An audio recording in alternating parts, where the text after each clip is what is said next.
Welcome to The Side Quest, where interesting tales of founders, funders, and everyone in between are told. Hello and welcome to The Side Quest. It is the week of, what is it? Today is January 27th, or the week of January 27th. And my name is Joe Colopy. I am the GretBeat Godfather.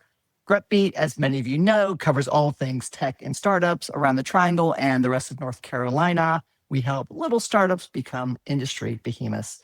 With me today is Sonali of Primordial. How's it going, Sonali? Going great, staying warm. What about you?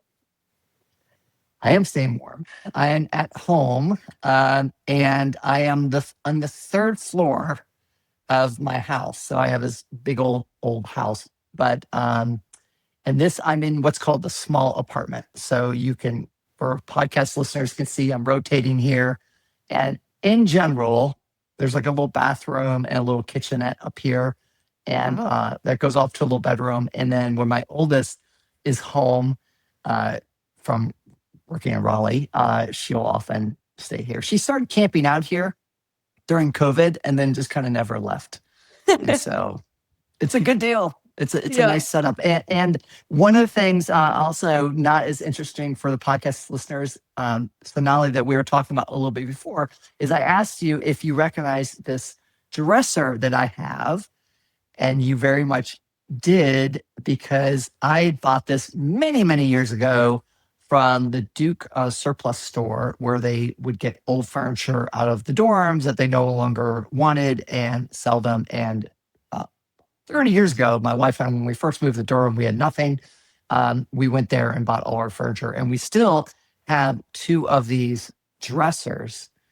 But one of the dressers is missing a drawer, because when we were taking our oldest, Samena, to school at Chapel Hill, I had put everything in a pickup truck, but I didn't strap it down properly. And like some of the stuff flew out, including one of the dresser drawers. So, wow. I was going to say, these drawers are so resilient. I think they could survive like a nuclear winter. It's easily over 40 years old. I would bet money on it. Yes. Well, they obviously don't all survive being thrown out in the middle of 147 on the highway, probably run over by a semi truck or something. But anyways, here we are. Sonali, tell me how you've been surviving the cold. We've had a very wintry, icy week, as everyone in the Triangle in North Carolina knows. And we want to know your personal story of how you've made it.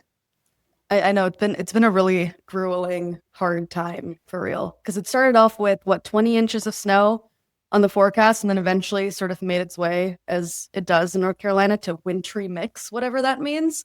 So I've just been staying in my apartment. Literally nothing is different, except outside my window there's a small layer of ice. But that's about it. It's the ice that gets you. And I think we really dodged a bullet by not getting the heavy ice, which would have frozen power lines and we would have lost power, and that would have been awful. But here we are. So it is still icy out, although I think certain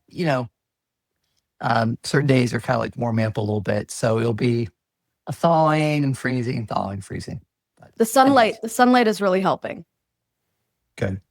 Well, it's good. We're surviving snowpocalypse or ice apocalypse of 2026. So I'm quite proud of it. We're later on in the show, in a hot minute, actually, we're going to bring on our guests for this week, Ryan O'Donnell of Sunlight. But before that, I know, Sonali, you always like to get my read on my hot take on things, because I'm a man with thoughts and opinions. I think mostly right. So what do we have for this week? Okay, so today, specifically, I wanted to zoom in on self-driving cars. So Tesla's robo-taxis are cheaper than Waymo. You've heard of Waymo. They're all over SF and parts of the West Coast. But the wait times are longer. I wanted to get your hot take on self-driving cars. Are they cool? Are they weird? Would you buy a self-driving car? Would you get in one? What are your thoughts? So self-driving cars. So I've never been in one. And I would love to be in one. And I know they're starting to be all over Austin. And I'm going to Austin in a few months to speak at South by Southwest. So hopefully then I will get to kind of try it out. But yeah, I'm all about it. I think it would be great. And not only is it like a nice to have and kind of fun to have for people who are kind of sitting in traffic?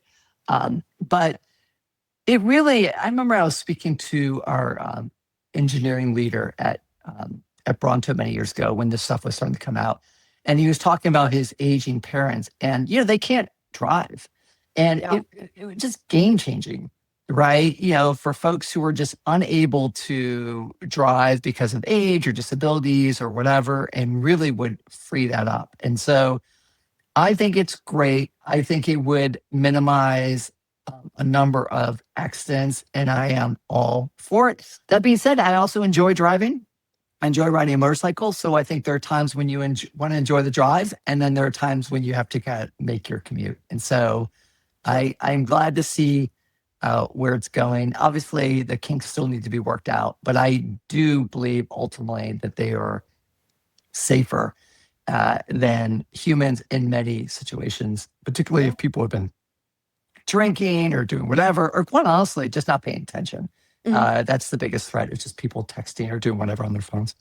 Yeah. So thumbs up. But I will tell you a little side note. So related to my kids, when Jimena was learning to drive, and when she got her license, she had a car. We got a small manual car, and which is kind of trendy now with Gen Z. It's really uncommon that people know how to drive stick, but there's a little bit of a resurgence with Gen Z. It's like a cool skill to know. And one of the real benefits that I didn't think of at the time, my main motivation at the time is like, hey, why wouldn't you learn how to drive stick now when you're hyper motivated? Because once you get older, you're just not going to do that. But is that you can't, when you drive a stick car, you really can't use your phone, right? You have to stay pretty focused. So anyways, the more you want to know. There's a resurgence of like the quote unquote analog lifestyle, which is really funny. And so, stick shift and, buying vinyls for record players, sending snail mail, like all of these sort of quote unquote analog activities are definitely seeing a resurgence amongst Gen Z. Yeah. Maybe the world. In my small way, I used to wear Apple Watch all the time. And now I'm starting to wear only Apple Watch for like certain fitness things because it is really handy for timing. And the reason is it's just, I always have my phone anyways and just constant notifications. And so now it's just nicer just to wear an old school watch that just, I don't have to charge every night. It seems some solar quartz thing that lasts forever. So anyways, all interesting things, changing times in our society. Talking about changing times, we have to change the time on this podcast. So I would love to bring on our good friend and person in the startup community here, Ryan O'Donnell of the Sunlight Group. Without further ado, let's hear it for Ryan. Welcome to the Side Quest. We're excited to have you. It is exciting to be on the Side Quest and using about self-driving cars and manually winding watches. Sounds exciting. For sure. Well, technically my watch is not manual and winding. I have a whole thread basically on watches that it used to be that quartz watches were looked down on, and the people would just say mechanical watches and self-winding automatic watches, which I also have, are better. But now I would argue quartz are cool because really what everyone has is not cheap quartz watches. It's the Apple Watch or their phone. I have to wind my watch every morning. It's a daily reminder of like doing things manually. It's very fun. There you go. There really is an epidemic of people with an Apple Watch tan on their hands or like wrists. And so I don't know if the analog watch resurgence is going to fix any of that, but if it fixes the Apple Watch tans, I would be all for it. Very cool. All right. Well, let's kind of kick off, Ryan. Why don't, we've known each other for a while and we certainly want to hear, we'll jump into all of it. But to kick off, why don't you tell us about your latest or last few years adventure and what the latest startup you're doing and what it is? Yeah. So started a new company called Sunlight. We build software in the social services world. So if you knew me previously, I was Ryan from Employ Us, and I loved referrals, helping people get jobs. Decided to do something slightly different. My wife and I were foster parents while we were building Employ Us. and just saw how broken that whole system is. And that it's very much like stuck in the like 1990s, like snail mail and fax machines. So we started Sunlight to really modernize social services and upgrade like the social safety net of America. So that's it, like very, very high level what we're up to these days. Cool. So in terms of you be selling to local governments, then is this a system that they would use to kind of manage the foster care system? Like maybe give a little more detail in terms of what it is. Yeah. So, we basically built a variety of products to help local, state governments, public and private organizations in the child welfare space. So that looks like foster care agencies, legal aid nonprofits, Medicaid health plans, a lot of the groups that are involved in caring for youth and families in the child welfare system. And we have a couple of different products. We have a case management tool to help the professionals, lawyers, social workers manage their cases. We've got tools to improve communication between families and caseworkers and social workers, and also some other products specifically built around improving care coordination and ensuring that if someone needs a certain service or healthcare or social needs met in their community, that they're able to meet those needs using our tools. Ryan, you and your wife experienced the foster care process. What was the moment or experience in that process that made you think, okay, this is the reason why we want to build Sunlight?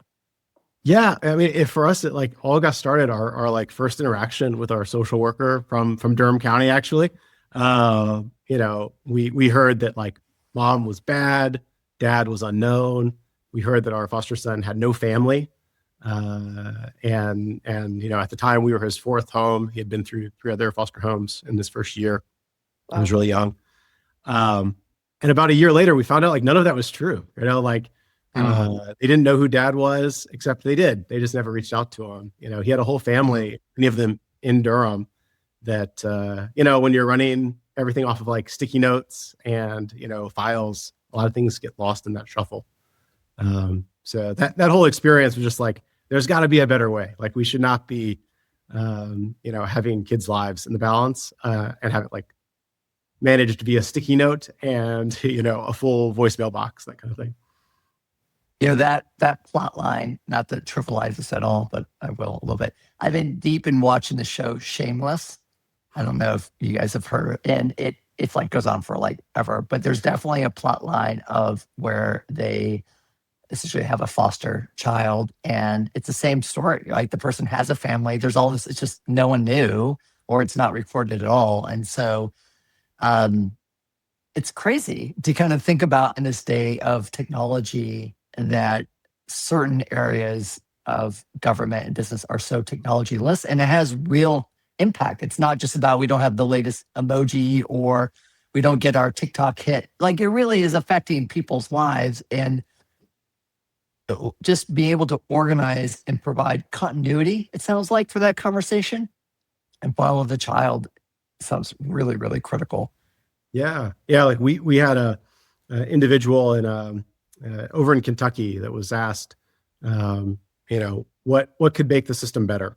And this was an individual who entered foster care as my understanding is like a young teenager, aged out of foster care, had a child. That child was put into foster care as well. So this is someone who's, spent over a decade, both as a child in the system and as a parent impacted by the system, and just said like almost verbatim, like, my doctor has my chart. Like, I don't know what homes I was in when I was 11 and 12 years old. I don't have a way to know like which doctor did I go to. I don't have a like. Yeah. I mean, how would you know if you're a kid? Why would you know that stuff? I barely know. These are things that like as an 8-year-old or a 12-year-old, like, yeah, you don't think about that. But when you're older, you want to be able to have that, and a lot of times those records are all disjointed and there is no like, source of truth for that family. So we find one of the big uses of our product is just like helping youth who have aged out have all of their documentation, like a birth certificate, the proof that they were even in the system. Like there's a lot of things that they might not have. And if they don't have it, then they can't get some of the benefits that they're owed. So just giving them one place to go that has everything. Like here's all the important contacts, here's all the important documents, and here are some things that you might qualify for. It makes a world of difference, because otherwise you're like running, imagine like you're like going DMV to DMV and you're dealing with like the sloth in Zootopia trying to collect all of your paperwork. It's like kind of a nightmare. Definitely. So from a business model perspective, who are your clients? I know who you're serving, right? You're ultimately helping these kids as kids and then adults, and but from who you're selling to and who's paying you, what's that about?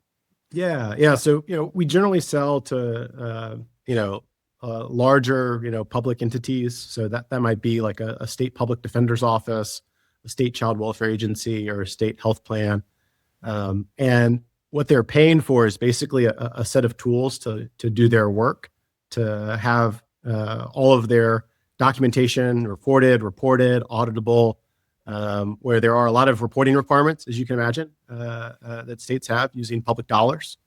And one of the things that we work with a lot of states on is helping them not only have all of the data that they need to like do the service well and like actually support families, but to do that in a compliant way that ultimately helps them draw down funding. So there's a lot of very complex state, federal funding streams with unique reporting requirements, things like that, that we're able to help our customers ultimately do in a really easy way, so that they can not only like do really, really great work, but also get the funding and have like that full transparency needed to make sure that the funding streams that they rely on to serve their clients, they're able to continue having, and that they're audit ready, and that they are able to check all of those boxes. Absolutely. Cool. Ryan, I wanted to ask you a little bit about your background. Obviously, so actually switching gears a little bit, read that you are a Guinness World Record holder, and it's because of a food drive that you organized in high school. And would love to hear a little bit more about that, but also just generally seeing sort of a common thread here around social impact and entrepreneurial initiatives just throughout your career. Yeah, it all got started for me. Joe knows this. I talk about it too much, but at the School of Science and Math in Durham is where I went to high school. Was a part of our world record-breaking food drive. So we raised more food faster than anyone anywhere in the world. We did that over 15 years ago. Still, no one's broken our record. So this is my like annual call out to the universe. If anyone wants to break it, call me up. But it was an incredible experience. It was during the same time at the School of Science and Math as our like special projects week. They call it J-term now. But during that time, my like J-term project was how to start a nonprofit. So we got to meet a bunch of different like nonprofits and like B Corps in the Triangle. And it was just a really cool experience. And after the food drive, we're on like cloud nine. And we heard that the food bank, basically we raised over 500,000 pounds of food. And they said afterwards, we distribute 100,000 pounds of food every operating hour. So I'm like, damn, I can do that math. Whoa. And this is like barely a drop in the bucket. So, just want to figure out better ways to like actually solve some of these problems and do things that like can scale, that are sustainable, but that like ultimately, make an impact. Cause we don't need to give, we had one group donated like a pallet of pickles, right? And it's great. And people should get pickles if they want pickles at their local food pantry, not knocking that at all. But the whole like give a man a fish, teach a man to fish, we need lots of teachers, and we need to have lots of fish out there for folks. For sure. So Ryan, that kind of brings up a good point. So often I speak to students about entrepreneurship, and they want to be entrepreneurs, and they're like, when do I start my company? And there's a sense of starting companies as a legal entity. And what I tell them more so, what's more important is to just build something.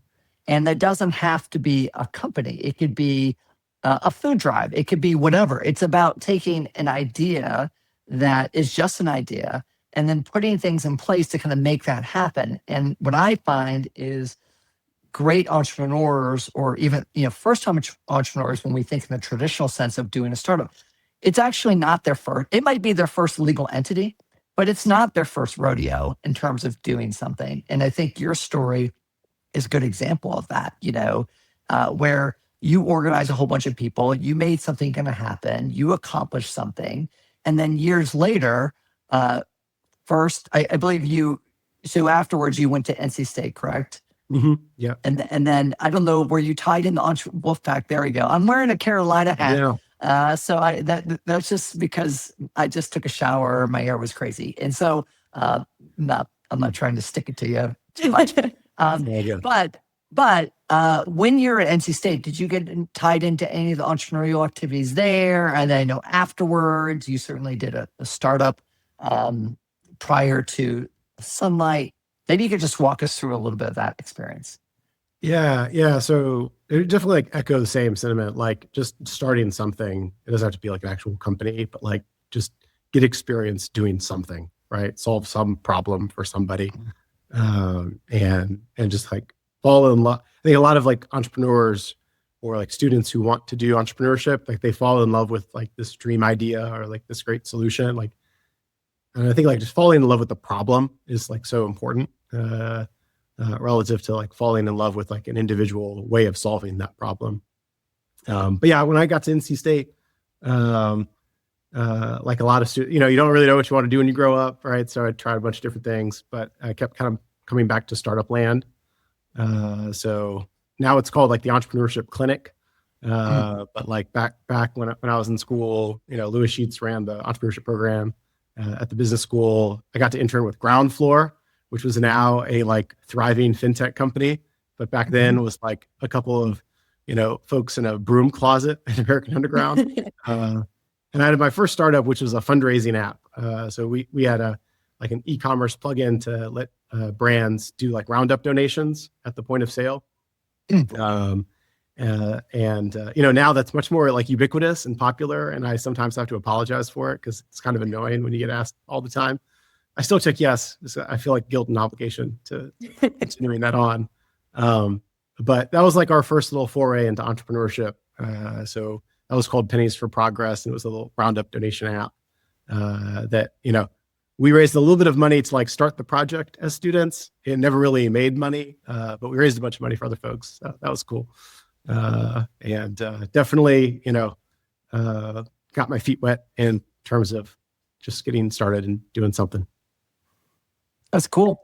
I think there's been a sort of resounding narrative for a really long time that you either pick social impact or you pick, a successful startup that makes money and profits. And I think especially over the past few years, that narrative is slowly being debunked by, founders like you, but then also people doing really good work with profits also tied to sort of like that triple bottom line.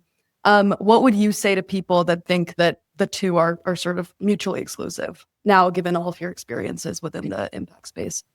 Yeah. I mean, one, aside, the most famous nonprofit's probably OpenAI right now. They're insanely not profitable. And, so many large companies are not profitable for so long. But in all seriousness, I mean, I do think that there's something to be said of like, if an entrepreneur is someone who likes to solve problems, like a social entrepreneur wants to solve the biggest and some of the most important problems. Mm-hmm. So I think that there's, it can be easy to solve maybe smaller problems or things that aren't like that critical, like a societal level, that are worthy of solving, and like people should go out and tackle those. But like a lot of people kind of steer clear of things that might be maybe a little bit too nonprofity or maybe a little bit too in the social realm. And there's a lot of folks that like could probably make a massive impact in the world that kind of steer clear of it. And I just like encourage folks to like look at that as a space that needs innovation, that needs like really hardworking, creative people solving those problems. because if you don't, like, they just keep on persisting, and Yeah. someone should start solving those. So I think there's probably a lot more for folks to dig into there than they might otherwise think about. Cool. All right, Ryan, we're starting to come toward the end of our time. So I wanted to first, maybe you could give us a sense of what Sunlight is today. And then also, Sonali, if you have any final questions, but I want to make sure you include in there if you guys are looking for anything or anything you want to kind of spread out there to the GretBeat universe in terms of what Sunlight's looking for or how we can help your mission. Yeah. Well, I mean, most exciting stuff, Sunlight started a year ago with our first product in our first state. And a year later, we have acquired a company. We have raised a round of funding. We're now across 30 states. We serve about 1 in 10 youth in foster care around the country. And we have 3 different products. And it's just a crazy ride. We went from my co-founder, Matt, and I, this is our team last year, to now about 15 people.